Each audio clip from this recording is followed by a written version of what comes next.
Do you think you've truly been loved? No. No. And do you think you really have experienced loving someone? Yes. You have? Yeah. And when you can't get that love back? What I learned, it's not that I'm not lovable. It's that they're not capable. They can't love. They don't have it in them. Hi, everyone. Welcome to Shhhcrets.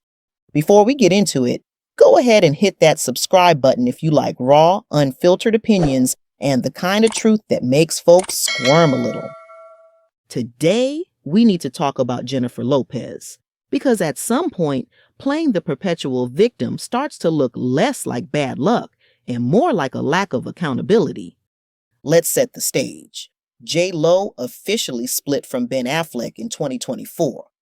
Their rekindled fairy tale ended in flames, and instead of laying low or reflecting quietly, she went on the Howard Stern show and told the world that none of her exes were capable of loving her, that she's never truly been loved, that these men gave her all they had, but it was this much, tiny, limited, inadequate. Do you think you've truly been loved? No.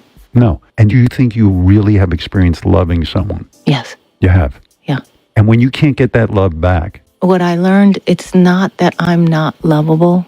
It's that they're not capable. They can't love. They don't have it in them. They have need to appreciate the little person inside of them. They have little need to to love give. them. Yeah. You've been in a relationship with And they gave me what they had. Right, but They it's not gave me enough. all of it. Every time. But it's this much. It's All the little bit. rings, all the things I could ever want. Right.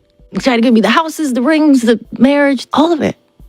But They didn't love you they didn't, and didn't know you. and I didn't love myself. Now, that might have been a great therapy breakthrough if she said it to an actual licensed professional. But blasting it on national radio? That's not healing. That's PR damage control dressed as introspection. And the internet clocked it for what it was. Deflection. But the real fire came when her ex-husband, Ojani Noa, finally broke his silence. And when I say he dragged, I mean he cleared the whole damn stage. He said, "Stop putting us down. Stop playing the victim. The problem isn't us, the problem is you." And then he laid it all out. He left his job, moved states, supported her rise, stayed faithful, and got cheated on. He said she begged him to stay just to avoid bad press while she chased fame. And when it came down to choosing between her marriage and her career, she chose the fast lane. Period. And if we're being honest, she's done this before.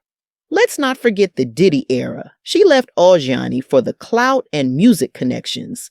And when that got messy, she bounced again. This pattern isn't new. It's just finally catching up to her in an era where audiences aren't swooning blindly anymore.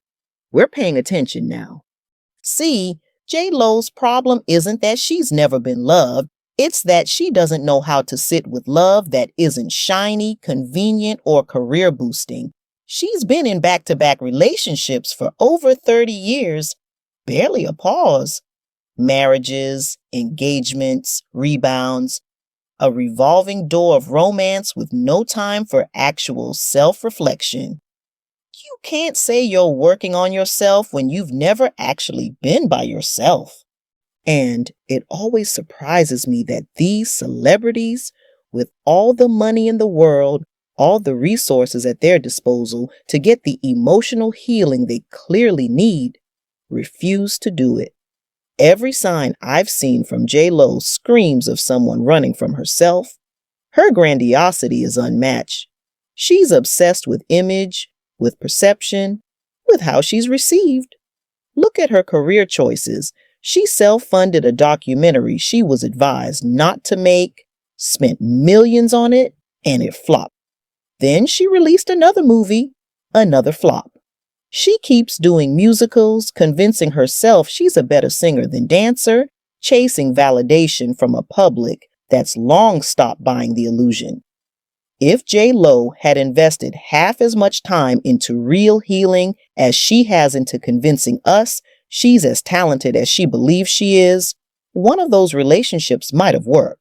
But instead, she's mastered performance, not just in her career, but in her life.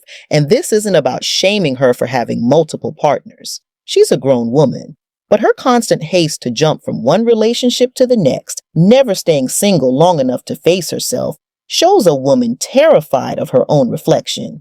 Because when you sit in stillness, you have to confront what's broken. And she's not ready for that.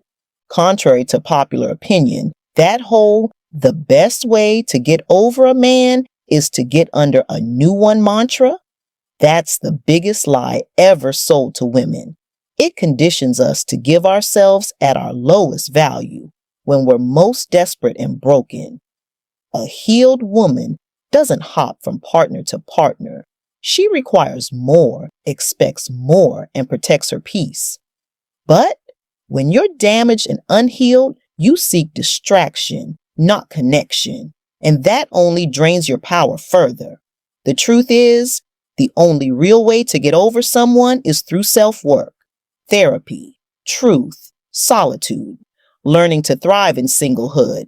That's where real power lives. And until Jennifer Lopez learns that lesson, she'll keep finding herself in the same debacle over and over again. And this is where a lot of women, especially ambitious ones, can learn something.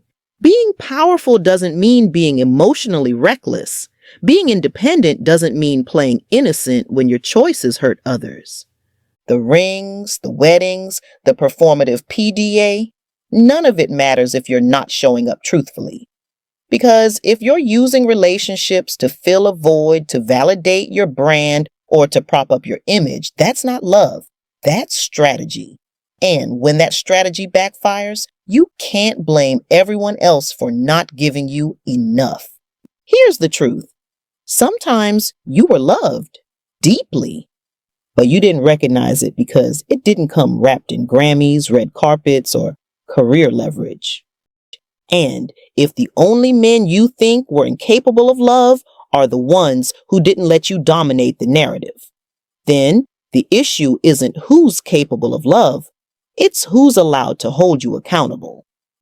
That's why Ojani's statement hits so hard, because it didn't sound bitter. It sounded tired. Tired of being rewritten as a footnote in her victim story. And he's probably not the only one who feels that way. Jennifer Lopez has had good men, imperfect, yes, but not all toxic, not all incapable. Some of them were capable. She just wasn't ready to receive love that wasn't curated for her brand.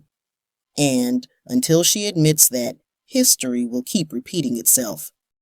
So, to my ambitious go-getter girls, let this be a lesson. Every failed relationship doesn't make you more mysterious or misunderstood. Sometimes you just chose wrong. You didn't show up right. You prioritize fantasy over accountability. That doesn't make you evil, but it does mean it's time to grow. Because yes, J.Lo was right about one thing. She didn't love herself. But self-love isn't discovered on air while blaming everyone else. It's earned in silence, in solitude, when you're no longer performing for anyone, not even yourself. Until she does that, every man she dates will either be a placeholder or a PR prop. And the tragedy won't be that she couldn't keep a man. It'll be that she never learned how to keep herself. So, what do you think, guys? Was Ojani wrong to speak out, or was it time somebody finally told the truth? Drop your thoughts in the comments. You know I'm always reading. That's a wrap. Thanks for watching my videos. I enjoy making them, and it's great when they're received. If you've not yet, subscribe if you like my vibe. Until the next video, bye.